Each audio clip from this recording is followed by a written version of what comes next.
Welcome to Wednesday. It is the CBSN Minnesota Daybreaker. I'm Jason DeRusha. We do this live every day at 7:34. We used to call it 7:34, but it shows up in your feed on your timeline and on CBSN Minnesota, so we call it the Daybreaker. Thanks for spending a little time with us today. Let's get you up to speed on the news and the weather. We start with weather as always, and wow, I really think today is going to be a home run of a day. High temperature, close to 80 this afternoon, sunny. Beautiful. You look outside right now, the sun is shining. Everything looks fantastic here as we're in the first couple days of September, clear and quiet tonight. So just a great night, great day. We hope you enjoy it. Let's talk about this. There is a new plan to get U of M students back into their dorms, and even President Joan Gable said herself, it's not going to be very fun at first. That's an understatement. So here's the bit. For the first 10 days on campus, if you're a U of M student, you cannot visit another dorm. You can only go to your own dorm. Can't go to businesses in the area, can't go to off-campus housing. Then after that, you've got a 9 p.m. curfew for 2 weeks, and then a midnight curfew for 2 weeks after that. What college kid in the dorm is going to listen to a 9 p.m. curfew? School admits it's still working out how they're going to enforce it. But we want to know what you would do. Picture yourself, young 18-year-old, 19-year-old, 20-year-old at the U of M, finally breaking free of the clutches of your parents. Now you're on campus and the U wants to have you have a 9 p.m. curfew. Other schools have seen problems with parties and stuff like that being spreader events for COVID. All right, what would you do? Would you follow the curfew? Would you ignore it? What would you tell your kid if they're going off to campus? We'll read through some of your comments on the WCCO Facebook page in just a moment. Big news this morning for people who are renting, who are worried that with COVID-19 and unemployment perhaps ramping up in the fall, unemployment issues that they would face being kicked out of their homes. But the White House announcing an unprecedented nationwide moratorium on evictions. This applies to renters who are struggling to pay for housing. So you have to meet some income limits. Got to make less than $99,000 as an individual. If you're a couple, it's less than $198,000 a year. But that's a lot of people, right? The eviction ban will be in effect through the end of the year. Landlords can still hold renters responsible for missed payments. This isn't like a free rent situation, but they can't kick you out.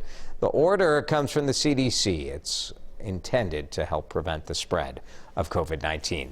During his trip to Wisconsin, President Donald Trump committed millions of dollars to helping Kenosha rebuild. President surveyed some damage from last week's protests. That city erupted in anger after a police officer shot Jacob Blake in the back. President Trump announced $4 million to help small businesses, another $42 million to support public safety statewide. Came to thank the law enforcement, the police, they're incredible, and the National Guard has been truly amazing. President said he declined to speak with Blake's family because their lawyer wanted to listen in. Blake's family spent part of the day with Reverend Jesse Jackson, who says the shooting does expose the inequality in the legal system. Caught on camera, a Twin Cities taxi driver. What in the heck was going on here? Attacked by passengers in the back seat. Gotta warn you, this is a little tough to watch because you're going to see this guy just get beaten up. The manager of Blue and White Taxi says this happened yesterday. One of his drivers giving a ride near 34th and Humboldt in Minneapolis, and you see this video, 4 people in the back seat, then boom, one guy comes through that partition, choking the driver, another running around, and they all have face coverings, as is common today, right?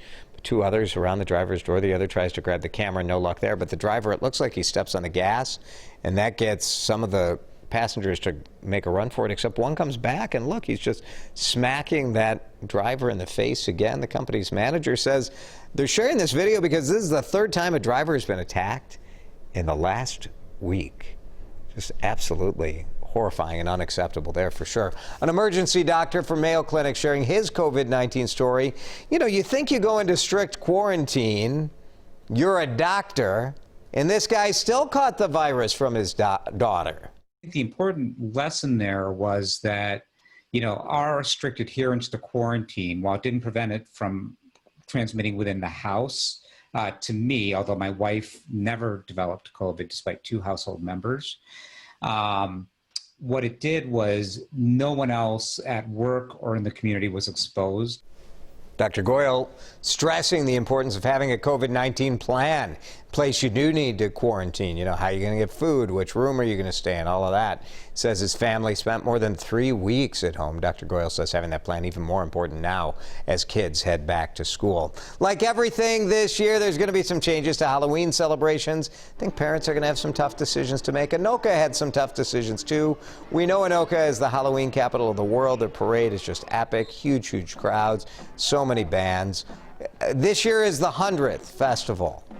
But both the Grand Day Parade and the House Decoration Contest are going to be drive-by events. So no ordinary parade. You will drive to various events.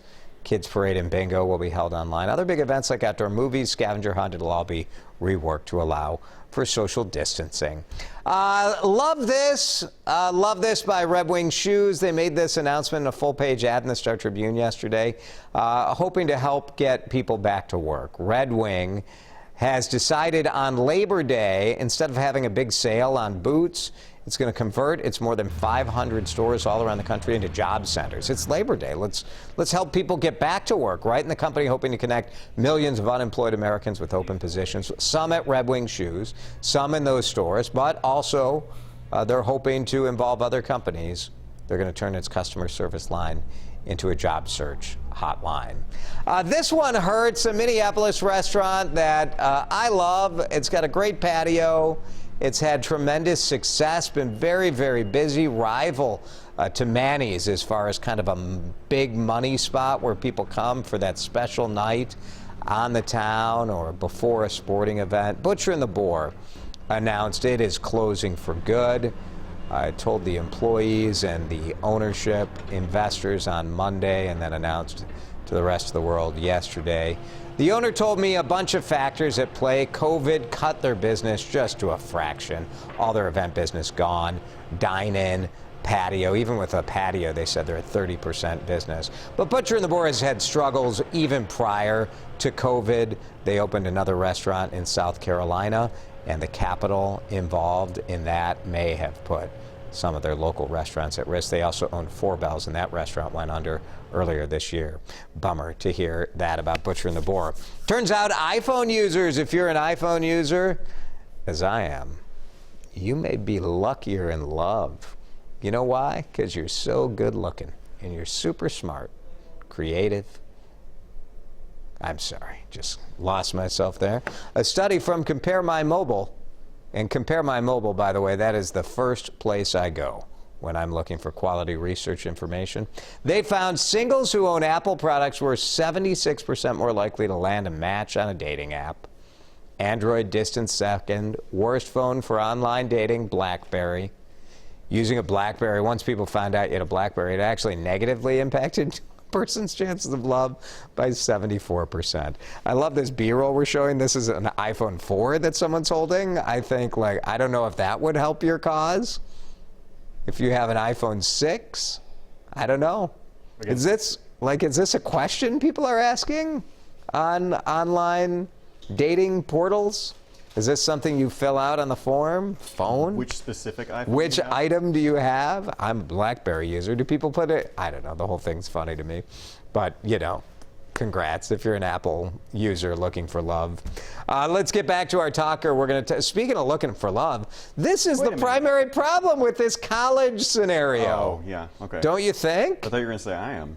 So I went to Marquette University, and we had boys' dorms and girls' dorms. And so you couldn't, if you were a guy, you couldn't go to the girls' floor after a certain time. Catholic University, that's kind of the bit. At the U of M, there are no such restrictions, but they're going into sort of a quarantine and then a curfew. We asked people if they would follow it, because I don't know how they're going to enforce this unless they lock the doors. Daniel said that's a solid nope. No, Even if I had good intentions to be a good kid, I'd probably find a reason not to be. Yes. Diana said, unfortunately, most kids feel invulnerable, so they would ignore it. I think that's true. I think that's true. You think like, even if I get it, it's going to be fine. Yeah. Paul says it sounds more like a daycare campus with those rules. Good luck enforcing that. I know where the school's coming from. Like, it sounds like, it's like, all right, how do we make sure we're not like these other campuses that have these parties and then big COVID outbreaks? But Right. 9 p.m. curfew. I mean, it's just laughable. Like, college students sleep until about 1 in the afternoon, I think, so. Right. And then our own guy still says, sounds like a great time for what the Brits call a gap year. Yes. See, that's what I wondered. I wondered how many people are going to say, you know what, let's skip it. Let's not go to college this year. Doesn't sound like any fun. Yeah. I mean, I guess you still go to class. Is that what college is about? I don't think so. That's the Daybreaker from CBSN Minnesota. I'm told, is this true? We're the only local streaming news source? It's true. It's true.